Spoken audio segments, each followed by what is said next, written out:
Alright, hello. Today I'm going to be altering the tutorial program that we wrote last time instead of using the standard output streams, which is outputting and inputting to and from console, today we're going to be using files. So we're going to be writing a text file and reading back from the text file. The first thing we're going to want to do, let's start with writing to the text file. So this top bit here, in fact we'll take all of this out to begin with. First thing we're going to do is we're going to create the file instance, which is basically an abstract pointer to where a file is, and then we're going to write to the file at that location. So if we construct the file, we're going to do file equals new file, and then the path we're going to specify as // and then we're going to do whichever file you want to write to in the working directory. The dot specifies that it's in the same directory as the program's being run from. So if we write here, we're going to do example.txt,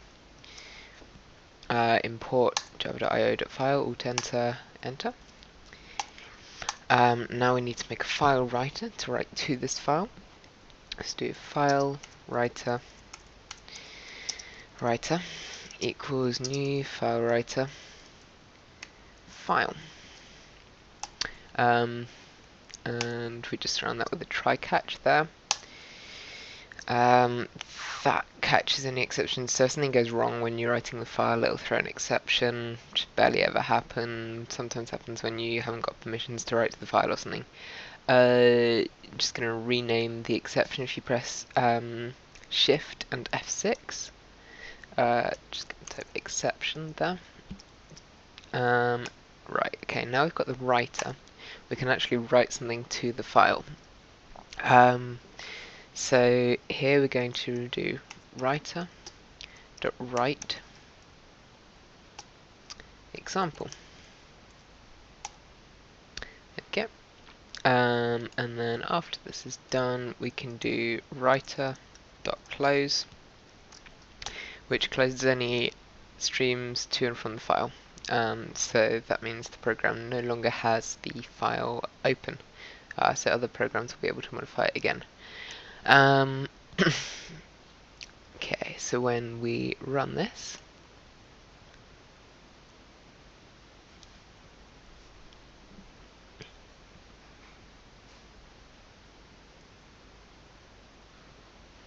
finishes straight away, and in the tutorial directory we can now see our example.txt has been created, and inside we've got the text example in the file.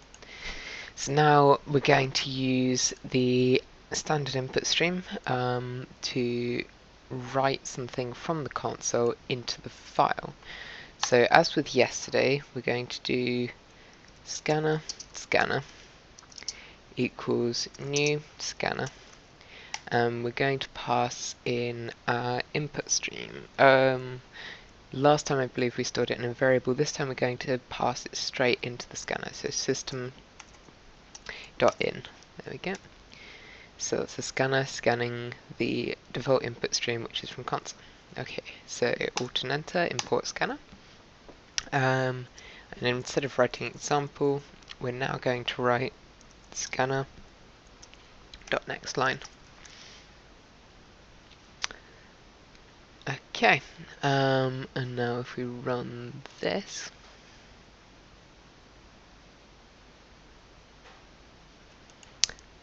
now we can type some text in here.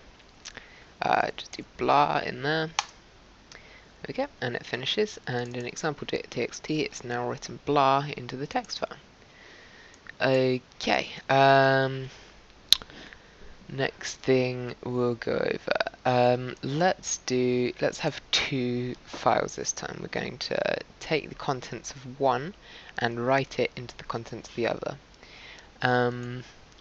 So we're going to have two files. So the first one is our from file, which will use the already existing example since we've done that. we're also going to have a to file, which is our second file that we're writing to, equals new file dot slash example2.txt. Okay. So our writer is now going to go to the to file. We no longer need the scanner. We're going to write above here.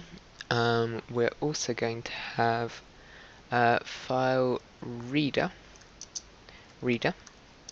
equals new file reader from file. Okay. Now we're going to take some text from there.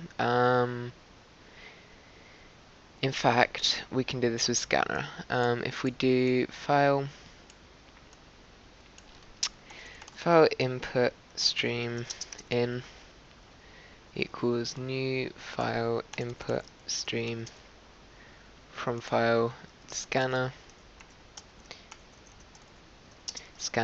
equals new scanner, and instead of passing in the default input stream, we're now going to pass the file's input stream, which we stored in like that, and then alt enter again to import.